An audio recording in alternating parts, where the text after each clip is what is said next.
చూడు చూడు చూడు, వెనక చూడరా, వెనక చూడరా. Hey guys, welcome back to the channel.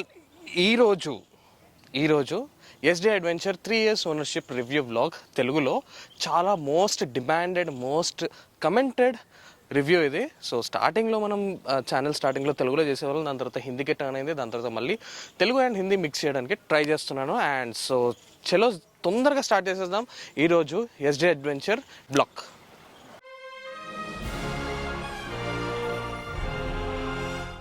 Yes, SD adventure, దీని పేరు నా భైరవ్ అని నా బైక్. సో దీన్ని తీసుకొచ్చి ఒక 3 years అయిపోయింది, 3.5 years అయింది. 2022 March 28కి నా బర్త్డే. సో ఆ రోజు నా బేబీని, నా బంగారం, నా తమ్ముడిని తీసుకొని వచ్చాను. సో వీడిని తీసుకొని వచ్చిన తర్వాత లైఫ్ అంటే చాలా డ్రాస్టిక్ చేంజ్ ఉంది. ఇక్కడ నుంచి ఇట్లా అయింది ఒక గ్రాఫ్. సో ఎలా అంటే చెప్పాలంటే లైఫ్లో ఒక కొత్త గుడ్ లక్ అని చెప్పచ్చు ఈ భైరవ్ గాడు. బట్ సిన్స్ లాస్ట్ 1.5 year నేను వీడిని బాగా అసలు యూజ్ చేయలేకపోతుంది. లైక్ ఎలా అంటే 2022లో ఎస్డి అడ్వెంచర్ నాకు తెలిసి ఎవరూ తీసుకోలేదు అంత గ్రాండ్గా, అంత గ్రాండ్ స్కేల్గా. ఎస్డి అడ్వెంచర్ బైక్ డెలివరీ తీసుకున్నాము. లాంచ్ అవ్వగానే 1 monthకి బుక్ చేసి అంటే చాలా బైక్స్ అంటే మంచి డేస్ కోసం వెయిట్ చేస్తూ ఉండే. యాక్చువల్గా నా బర్త్డే రోజు తీసుకుందాం అనుకున్నాం, కానీ తీసుకున్నప్పుడైతే బాస్ లిటరలీ ఇది చెప్పాలంటే చాలా మంచి బంగారం లాంటి బైక్ ఇది. ఎంత ఇష్టంగా తీసుకున్నానంటే అంత ఇష్టంగా తీసుకున్నాను. March 1st కన్ఫర్మేషన్ అయిపోయింది. నా ఓల్డ్ బైక్ అమ్మేశాను, పల్సర్ ఉండే. సో అది అమ్మేసి ఇక్కడికి వచ్చానమాట ఎస్డి అడ్వెంచర్కి. 1st March నుంచి 25th March వరకు ఒక కైండ్ ఆఫ్ వారే అయింది. ప్రతి ఒక్క వార్, ఫైనాన్షియల్ కానివ్వండి, అన్నిట్లో ప్రతి ఒక్కటి గిచ్చి ఉండే. సో అవన్నీ ఎదుర్కొని నేను మన పాత వ్లాగ్స్లో మీరు చూసుకోవచ్చు, పాతగా ఉంటాయి, తెలుగులోనే ఉంటాయి. సో అది చూసుకుంటే మీకు ఫైనాన్స్ వాళ్ళు ఎంత దెబ్బతీస్తారు, కొంచెము ఆలీలు అంతా ఇప్పుడు చెప్పలేము, కొంతమందితో గుడ్ టర్మ్స్ ఉన్నాయి కాబట్టి నేను చెప్పలేను. సో ఆ వీడియో చూసుకోండి, చాలా బాగుంటుంది. సో ఇప్పటికీ స్టిల్ అడ్వెంచరింగ్ చేస్తున్నానా అంటే ఐ సే నో, ఎందుకంటే ఆపేసా, చాలా రోజులు అయిపోయింది. బైక్ తీసుకొని వెళ్ళడం కూడా చాలా రోజులు అయిపోయింది. లైక్ వర్క్స్ ఎక్కువ అయిపోతున్నాయి. సో ఈ 1 year అయితే వాడలేదు. ఈజ్ ఇట్ స్టిల్ వర్తి అంటే 200% వర్తి బాస్. అండ్ ఇది నా ఫస్ట్ జర్నీ అనమాట. ఫస్ట్ ఇలా నేను దీన్ని దక్కించుకున్నా. అండ్ సెకండ్ వచ్చేసి డిజైన్ అండ్ రోడ్ ప్రెసెన్స్ అనమాట. డిజైన్ అండ్ రోడ్ ప్రెసెన్స్ చాలా బాగుంటుంది బైక్ది. బేసికలీ మన చిన్నప్పుడు లైక్ 90s కిడ్స్కి పవర్ రేంజర్స్లో నింజా స్టార్మ్ అని ఒకటి వచ్చేది. నింజా స్టార్మ్ బైక్స్ కొంచెము ఆ టైపే ఉండేవి. ఫైన్ సిల్లీగా ఉంటుంది కానీ బట్ ఆ కైండ్ ఆఫ్ బైక్స్ నాకు చిన్నప్పటి నుంచి చాలా అంటే చాలా ఇష్టం. సో నేను యాక్చువల్లీ హిమాలయన్ ఫ్యాన్ని. నేను హిమాలయన్ నడిపిందంటే పిచ్చిగా నడిపాను. సో దాని తర్వాత హిమాలయన్లో లైక్ 2022 టైంకి అప్గ్రేడ్స్ రావాలి, ఇంకా రాలేదు. ఎల్ఈడి డిస్ప్లే రాలేదు, ఇండికేటర్స్ ఎల్ఈడీలు కాదు, హాలోజన్ బల్బ్, అవన్నీ కొంచెం డిసప్పాయింట్మెంట్ ఉంటే అప్పుడే వచ్చింది ఎస్డి అడ్వెంచర్ అనమాట. సో లుక్స్ కానీ, అండ్ ఇంకొకటి ఏంటంటే మన హిమాలయన్కి హెడ్లైట్ ఇలాగే ఉంటుంది, ఈ రాడ్ తిరుగుతూ ఉంటుంది అనమాట. సో అది కొంచెం నాకు నచ్చంది హిమాలయన్లో. సో దాని తర్వాత ఈ డిజైన్ నచ్చి ఎల్ఈడివి మొత్తం చెప్పాలంటే హిమాలయన్కి అప్గ్రేడ్ మోడల్ తీసేసాడు. దాని తర్వాత హిమాలయన్ వాడు దీనికి అప్గ్రేడ్ మోడల్ తీసాడు. సో చాలా అంటే చాలా బాగా నచ్చింది దీని లుక్స్ కానీ, దీని రగడ్ లుక్స్ కానీ, అండ్ ఈ బటన్ టైర్స్ కానీ. చాలా అంటే అడ్వెంచర్ బైక్స్ అంటే ఆల్మోస్ట్ అలాగే ఉంటాయి. టాల్ విండ్ స్క్రీన్ కానీ, స్ప్లిట్ సీట్స్ కానీ, అండ్ లగేజ్ ర్యాక్ పెట్టుకోవడానికి ఆప్షన్ కూడా ఉంటుంది, like direct put and go like అనమాట. సో చెప్పాలంటే చాలా హ్యాపీ ఉన్న బస్. నిజం చెప్పాలంటే ఫస్ట్ తీసుకున్నాక బైక్ టెస్ట్ డ్రైవ్ చేసినాక ఆ టెస్ట్ డ్రైవ్ తీసిన బైక్ ఫోటో తీసి ఎన్నో రోజులు ఆ వాల్పేపర్ పెట్టుకున్నా, జస్ట్ టెస్ట్ డ్రైవ్ బైక్ది. సో అంత పిచ్చిగా నచ్చేసింది ఆ టైంలో. నెక్స్ట్ వచ్చేసి రైడ్ కంఫర్ట్ అండ్ సస్పెన్షన్ మాటకు వస్తే రైడ్ కంఫర్ట్ గురించి మాట్లాడదాం ఫస్ట్. రైడ్ కంఫర్ట్ అయితే చాలా బాగుంటుంది. బట్ బేసికలీ సీట్ అంటే స్టార్టింగ్లోనే నేను తీసుకెళ్ళి మోడిఫై చేసి కోసేసి దాంట్లో ఎక్స్ట్రా కుషన్ యాడ్ చేశాను. దాని తర్వాత మళ్ళీ ఇంకొకసారి యాడ్ చేశాను. సో ఎట్లా అంటే బేసికలీ నా బ్యాక్ ఎట్లా అంటే ఎక్కడ కూర్చున్నా అణిగిపోతుంది. నేను పడుకున్న బెడ్ కూడా ఇట్లా గుంట పడిపోతుంది, సీట్స్ గుంట పడిపోతాయి, సోఫాలు గుంట పడిపోతాయి. సో అది నాకు కొంచెం ఇష్యూ ఉందన్నమాట. సో ఇది కూడా అలాగే అణిగిపోయింది 2-3 టైమ్స్. సో ఇప్పుడు కొత్తగా మొన్న రీసెంట్గా సీట్ కూడా తీపిచ్చుకున్నాను. సో అది యాక్చువల్ సీట్ అనమాట, అంటే లైక్ దీని సీట్ అనమాట. అది ఒక్కసారి వేసుకొని అది ఎలా ఉందో చెప్తాను. But you should add gel seat and ఎక్కువ కావాలంటే ఫోమ్ చేసుకొని యూ క్యాన్ యూజ్ ఇట్ అనమాట. వితౌట్ ఎనీ డిస్కంఫర్ట్ ఉండదు. సో రైడ్ అయితే చాలా బాగుంటుంది లైక్ ఎక్కువ యాడ్ చేసుకుంటే. అండ్ సెకండ్ వచ్చేసి సస్పెన్షన్ గురించి చెప్పాలంటే బాస్, కింద మోనోషాక్ సస్పెన్షన్ ఉంటుంది.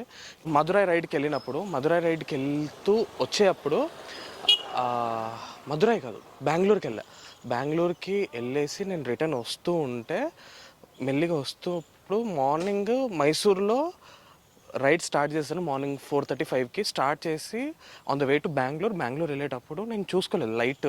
ఆబ్వియస్లీ దీనిది లైట్ డిసడ్వాంటేజ్ చెప్పాలంటే. సో ఎంత ఫాగ్లైట్స్ పెట్టుకున్నా లిటరలీ ఈ పెద్ద ఫాగ్లైట్స్ పెట్టుకున్నా కూడా నాకు ఆ రోజు ఏమైందంటే చీకట్లో వాటర్ ఉండే, ఇంత పెద్ద గుంట ఉండే బాస్, ప్యానియర్స్ ఉండే, టాప్ బాక్స్ ఉండే, అన్నీ ఉండేసరికి నేను స్పీడ్లో ఒక 30-40 స్పీడ్లోనే ఉండేసరికి గుంటలో పడంగానే థట్ అని సౌండ్ వచ్చి ఇట్టి వెళ్ళిపోయింది.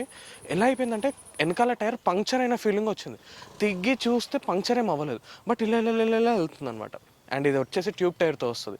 వెళ్ళేసరికి నాకు అర్థం కాలేదు ఏంటిది అంటే, తీరా చూస్తే హైదరాబాద్ వచ్చినాక ఏంటి వీల్ అలైన్మెంట్ అది ఇది ఫరీద్ అని ఉన్నాడు, ఆయన దగ్గరికి తీసుకెళ్తే రిమ్ మొత్తం బెండ్ అయిపోయింది. సో ఇంత మంచి సస్పెన్షన్ ఉన్నా కానీ రిమ్ బెండ్ అయిపోయిందంటే అది ఎంత పెద్ద లైక్ మ్యాసివ్ పాత్ హోల్ మీరు ఇమాజిన్ కూడా చేసుకోవచ్చు.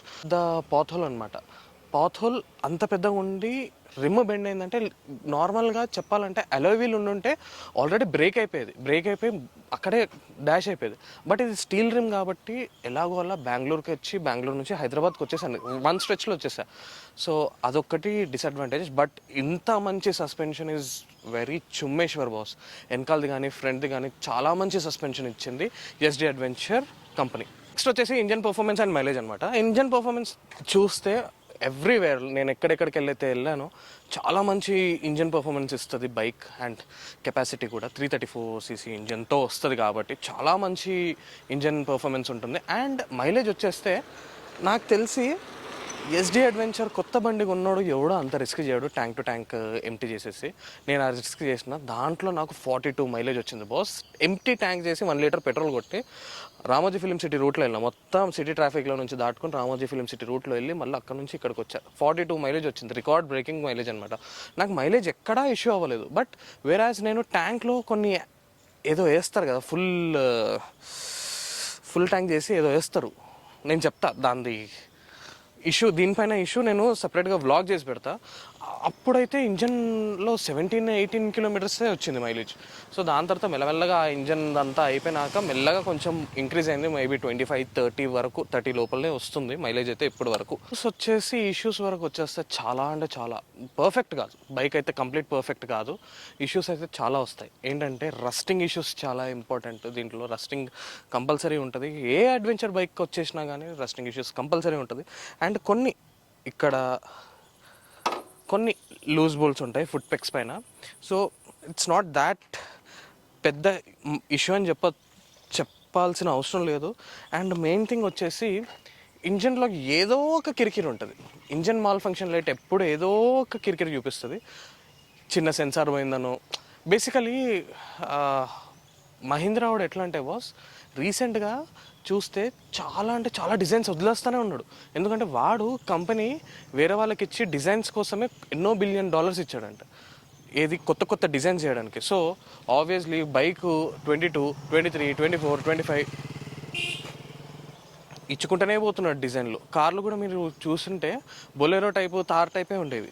వేరాస్ ఇప్పుడు చూస్తే XCV 9e, B6e ఇవన్నీ ఎట్లున్నాయో, సో ఇవన్నీ డిజైన్స్ వేసుకుంటా పోతున్నాడు అనమాట.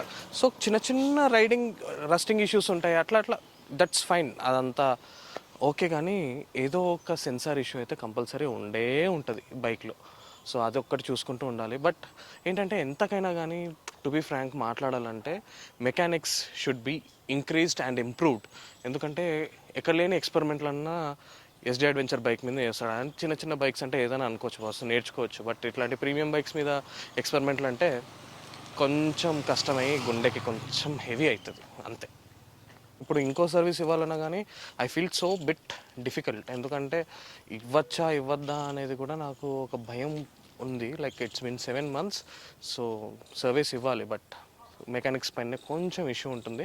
And on and average like వచ్చేసి 1500 to 2000 రూపీస్ పర్ సర్వీస్కి ఉంటుంది. రఫ్గా చెప్పాలంటే బేసికలీ మెయింటైనబుల్ సర్వీస్ కాస్ట్ అది చెప్పాలంటే, లైక్ ఎవ్రీ 4000 kilometersకి ఆర్ 6 monthsకి. So touring experience and add ons గురించి చెప్పాలంటే సపరేట్ వీడియోనే పెట్టాలి. ఎందుకంటే I have done so much experiments on this. So దీనికోసం సపరేట్ వ్లాగే పెడతాను. అండ్ దీంతో కంపారిటివ్లీ బైక్స్ ఏవి ఉన్నాయంటే 4D ఎక్స్పల్స్ ఒకటి ఉంది అండ్ హిమాలయన్ ఒకటి ఉంది. సో వీటిని కన్సిడర్ చేయొచ్చా అంటే it's completely depend upon you, how do you like అనేది. అండ్ ఎక్స్పల్స్ అయితే నేను పర్సనల్గా సజెస్ట్ చేయను. It's not my kind of bike. ఎందుకంటే హార్డ్ ప్లాస్టిక్ అది నేను ఫీల్ అయినా, సో నాకు అంత నచ్చలేదు, తీసి పక్కకు పడేసా. So comparatively SD adventure and Himalayan అంటే చాలా మంచి కంపారిజన్ చెప్పచ్చు ఎస్డి అడ్వెంచర్ అండ్ హిమాలయన్ పైన. హిమాలయన్ బేసికలీ నాకు చాలా నచ్చింది. చాలా మంచి రిఫైన్డ్ ఇంజన్ ఇచ్చారు. కిందలా దొరకదు, స్పేర్ పార్ట్స్ కూడా దొరకవు. స్పేర్ పార్ట్స్ ఇక్కడ పెడితే ఓ 15-20 డేస్కి ఉంటుంది. సో అది కొంచెం నువ్వు మైండ్లో పెట్టేసుకోవాల్సి వస్తుంది.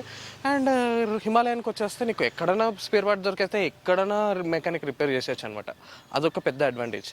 అండ్ హిమాలయాన్ని చూస్ చేసుకోకపోవడానికి రీజన్ ఏంటి అంటే అందరికి తెలిసిందే. సో నేను చెప్పడం బాగుండదేమో, సో అట్లా అనమాట, అర్థం చేసేసుకోవచ్చు.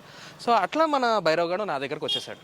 ఫైనల్గా 3 years ఎస్డి అడ్వెంచర్ ఓన్ చేసుకొని నువ్వు హ్యాపీగా ఉన్నావా లేదారా నిఖిలు అంటే చెప్పాలంటే నేను చాలా హ్యాపీగా ఉన్నాను. ఏ రిగ్రెట్ లేదు. I'm so happy being with this my small brother. నేను చాలా హ్యాపీగా ఉన్నాను. ఏ రిగ్రెట్స్ లేవు. నేనే బద్దకించి నేనే నడపక నేనే 1 year నుంచి అలా పెట్టున్నాను. సో హోప్ఫుల్లీ ఈ ఇయర్ కొంచెం నడుపుదాం, చేద్దాం. అండ్ ఒకవేళ మీకు ఈ వ్లాగ్ నచ్చినట్టయితే తెలుగులో ఎలా ఉందో చెప్పండి. అండ్ సో ఒకవేళ మీరు తీసుకోవాలనుకుంటుంటే కూడా నాకు చెప్పండి. 2025 చాలా అప్గ్రేడ్ అయినాయి. బట్ 2025 నేను రైడ్ చేస్తే కానీ నాకు తెలియదు. ఒకసారి రైడ్ చేద్దాం. రైడ్ చేసి మీకు ఎగ్జాక్ట్ అప్డేట్ ఇచ్చేస్తావు తీసుకోవాలా వద్దా అనేసి. సో దానికోసం మీరు కొంచెం సబ్స్క్రైబ్ చేసి కొంచెం ఛానల్లో ట్యూన్ అవుతూ కొంచెం ఛానల్తో కనెక్టెడ్ ఉంటే వీక్లీ వన్స్ ఒక వీడియో వచ్చేస్తూ ఉంటుందన్నమాట. సో ఈ వ్లాగ్ మీకు నచ్చినట్టయితే ఎవరన్నా మీ ఫ్రెండ్స్లో ఎవరన్నా అడ్వెంచర్ బైక్స్ పైన ఇంట్రెస్టెడ్ ఉంటే వాడికి కొంచెం షేర్ చేస్తే వాడు కొంచెం హెల్ప్ఫుల్ అవుతుంది. ఒకవేళ నచ్చినట్టయితేనే, నచ్చకపోతే తీసేయచ్చు. సో ఈ వ్లాగ్ బస్ ఇక్కడ వరకే పెట్టేద్దాం. నేను మీ నిఖిల్ సెంపు మీ అందరితో అల్విదా తీసుకుంటా.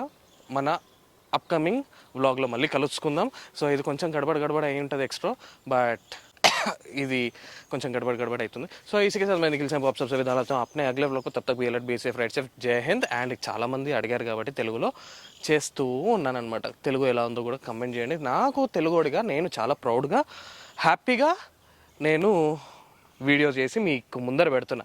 తెలుగుడికి ప్రౌడ్నెస్ ఉండదు, ఎంతైనా కానీ మంచితనం ఉంటుంది. ఆ మంచితనం నాలో ఉందని నేను అనుకుంటున్నాను. మీ నిఖిల్ సాంపు. జై హింద్, బాయ్.